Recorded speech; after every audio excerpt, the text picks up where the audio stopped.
नहीं, देखिए, तकनीकी रूप से जो बात प्रचारित की जा रही है कि नहीं संभव है, मुझको लगता है कहीं ना कहीं जानबूझकर यह बात प्रचारित की जा रही है। आज के समय में कौन काम मुश्किल है, और डिजिटल करना है, ये कॉलम तो जोड़ देना है। बाकी जो जनगणना हो रही है उसी में एक जात का कॉलम जोड़ देना है, इसमें कहीं से कोई कठिनाई नहीं है।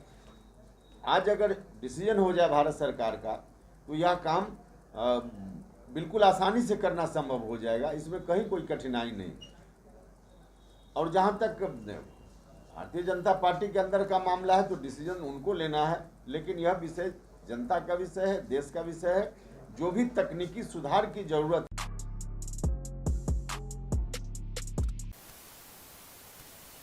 नमस्कार, भारत लाइव देख रहे हैं आप।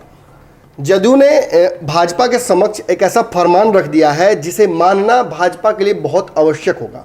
अगर बिहार में सरकार बनाए रखना है, नीतीश कुमार के साथ बने रखना है और बिहार में सत्ता का सुख भोगते रहना है तो नीतीश कुमार की इस बात को तो माननी ही पड़ेगी। नीतीश कुमार इसके लिए इतने एडमेंट हैं कि नरेंद्र मोदी के दरवाजे पर अपने विरोधी को लेकर पहुंच गए। यानी ये फौजदारी बड़े लेवल की है। नीतीश कुमार को ये बात पता है कि ओबीसी जनसंख्या जो है उसी में उनका भी वोटर है, और आने वाले समय में जब अपने आप को और मजबूत करना चाहते हैं, बिहार में उन समीकरणों को साधना चाहते हैं जिनके आधार पर सत्ता तक पहुंचने में उनको समस्या नहीं हो, तो उस समीकरण का एक बड़ा चंक ऑफ हिस्सा वो पहले से ही इस समाज का अंग रहा है, अभिन्न अंग रहा है। ऐसी स्थिति में नीतीश कुमार के इस फरमान की वजह से भाजपा संशय में पड़ गई है। भाजपा को समझ में नहीं आ रहा है कि आखिर अब करे तो क्या करे। आखिर पूर्व में भाजपा ने तो खुद ही इन चीज़ों की वकालत की थी।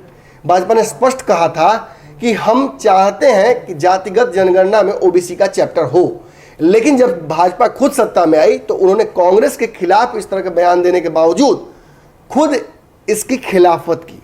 और आज जब विपक्ष साझा होकर नीतीश कुमार को साथ लेकर पहुंचता है तो भाजपा पर प्रचंड दबाव है। उस प्रचंड दबाव का असर भले वहां नहीं दिखता हो, लेकिन नेपाल होते हुए बिहार की तरफ ये रिक्टर स्केल का भूकंप जो है वो 8 से होता हुआ 4 तक पहुंच जाता है। यानी बिहार भी हिल रहा है। अब बिहार हिल रहा है तो मकसद तो तलाशा जाएगा ना, सेंटर ऑफ ग्रेविटी कहाँ है, कहाँ पे शुरू हुआ था ये सब कुछ। तो ये सब कुछ शुरू हुआ था मंडल आयोग की सिफारिशों से, और आज जिस जगह ये पहुंचा हुआ है वहाँ नीतीश तेजस्वी इसके सामने के प्रणेता नजर आते हैं।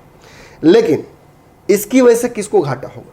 मैंने स्पष्ट कई बार आपको कहा है कि बिहार में इस समीकरण को लागू करने से घाटा भाजपा को है, क्योंकि भाजपा का एक बड़ा वोट बैंक उसमें से खिसकेगा और खिसकने की संभावनाएं भी हैं। आखिर सब लोग साध रहे हैं, MY समीकरण है, लवकुश समीकरण है, और इस सब का जो सेंटर ऑफ ग्रेविटी है वो ओबीसी वोट बैंक है। ऐसी स्थिति में बिहार भाजपा में भगदड़ की स्थिति हो गई है। अब भगदड़ से पार्टी छोड़ने को लेकर मत समझिएगा। भगदड़ माने बेचैनी, उत्सुकता, कौतूहल, और इस कौतूहल का कारण बन गया है नीतीश कुमार का द्वारा लटकाया हुआ एक तलवार कि आपको ओबीसी जनगणना करनी ही पड़ेगी, और नहीं कीजिएगा तो बिहार में हम करेंगे। और इसके लिए तेजस्वी यादव और विपक्ष के सारे नेताओं का सपोर्ट मिल गया है। 8-9 पार्टियों को बिहार से लेकर वो गए थे, इसमें भाजपा के भी प्रतिनिधि थे। आप समझ रहे होंगे मैं कहना क्या चाह रहा हूँ। जब भाजपा के ही प्रतिनिधि विपक्ष के साथ खड़े हैं और नरेंद्र मोदी पर और भाजपा पर दबाव बना रहे हैं, आपको अच्छे से पता है बिहार के भाजपा के कुछ नेताओं के मैं नाम ले रहा हूँ, तो समझने की कोशिश कीजिएगा। सुशील मोदी, तारकिशोर प्रसाद, जनक राम, ये वो नाम है जो इस प्रोविज़न के साथ है। यानी जो चाहते हैं कि कॉलम ऐड किया जाए और इससे कहीं ना कहीं पहली बात तो बिहार की सरकार भी बचाई जा सकती है, क्योंकि ये तीनों डिपेंडेंट हैं नीतीश कुमार पर। एक तो उप मुख्यमंत्री ही हैं, एक पुराने सहयोगी रहे हैं, और एक मंत्री हैं। दूसरे तरफ अगर हम देखते हैं तो कौन कौन खड़े हैं? संजय पासवान जो कि पिछड़े वर्ग से आते हैं, CP ठाकुर, गिरिराज सिंह के बारे में मैंने बताया ही था आपको, और ऐसे लिस्ट है, हरिशंकर ठाकुर भी हैं। अब ये इस लिस्ट को आप जब कंपेरेटिवली सामने रखते हैं तो आपको समझ में आ जाता है कि भाजपा में भगदड़ की स्थिति बन चुकी है। बिहार भाजपा के उन नेताओं को जो बिहार भाजपा बिहार सरकार से निहित हैं, जिनको ताकत मिलती है इस बिहार वाले सूर्य से, सरकार के सूर्य से, वो इस पर सीधे तौर पर डिपेंडेंट है और वो चाहते हैं कि नीतीश कुमार को इस बार भाजपा जो मांग रहे हैं वो दे दे और सीधे तौर पर ओबीसी जो जनगणना है वो हो जाए और इससे भाजपा का किसी तरह से अपने आप को बचा लेना चाहिए इससे। लेकिन एक बड़ा वर्ग है वो जानता है, जैसे सीपी ठाकुर हैं, गिरिराज सिंह हैं, जो केंद्रीय नेतृत्व के काफ़ी नज़दीक हैं, वो ये मानते हैं कि कहीं ना कहीं नीतीश कुमार अपना उल्लू सीधा कराना चाहते हैं। आज नहीं तो कल नीतीश कुमार और भाजपा के बीच रिश्ते टूटने ही हैं। आप भले ही कितना भी खैर मनाइए, लेकिन कहा जाता है ना कि बकरे की अम्मा खैर कितने दिन मनाएगी। बिहार में नीतीश और भाजपा के बीच अननेचुरल अलायंस है तो है, और ये नीतीश कुमार अपने कार्यकर्ताओं के माध्यम से कई बार बोल चुके हैं। उनके कार्यकर्ता, विधायक, आपको याद कीजिए ना, मैं तो बार बार कह रहा हूँ, सिवान के जो विधायक हारे हैं उनके यहाँ, शाम बहादुर, आप उनकी बातों को सुन लीजिए। आप नीतीश कुमार के उन मंत्रियों की बात सुन लीजिए जो विधायकी का चुनाव हार गए इस बार और उसकी वजह से साइडलाइन किए जा चुके हैं। भाजपा के सामने जदयू के आम कार्यकर्ता का यही मंतव्य है कि आपने हमें धोखा दिया है। चिराग पासवान से बदला लेना, चिराग पासवान की पार्टी बर्बाद करना, इसके पीछे नीतीश कुमार का केवल बदले की मंशा है और आने वाले समय में नए समीकरणों को जोड़ने की।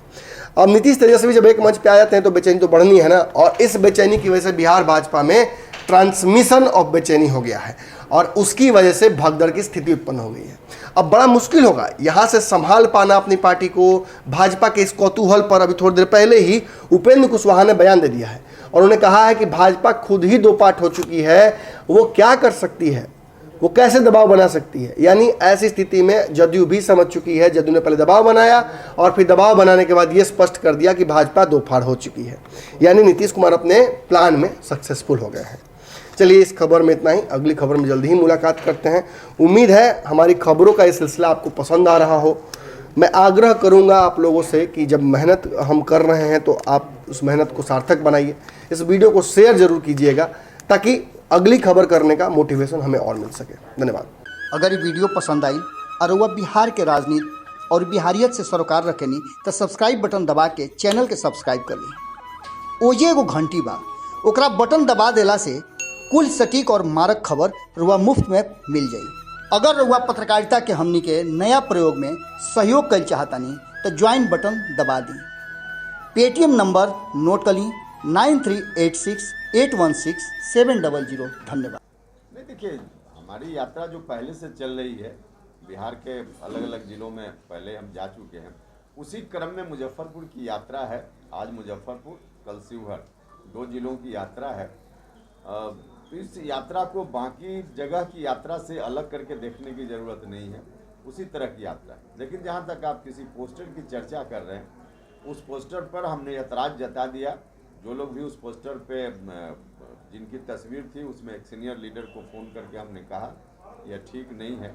और वैसे भी उनका जो जवाब था कि यह पार्टी का नहीं है, कोई सोशल ऑर्गेनाइजेशन की ओर से हमने लगाया है।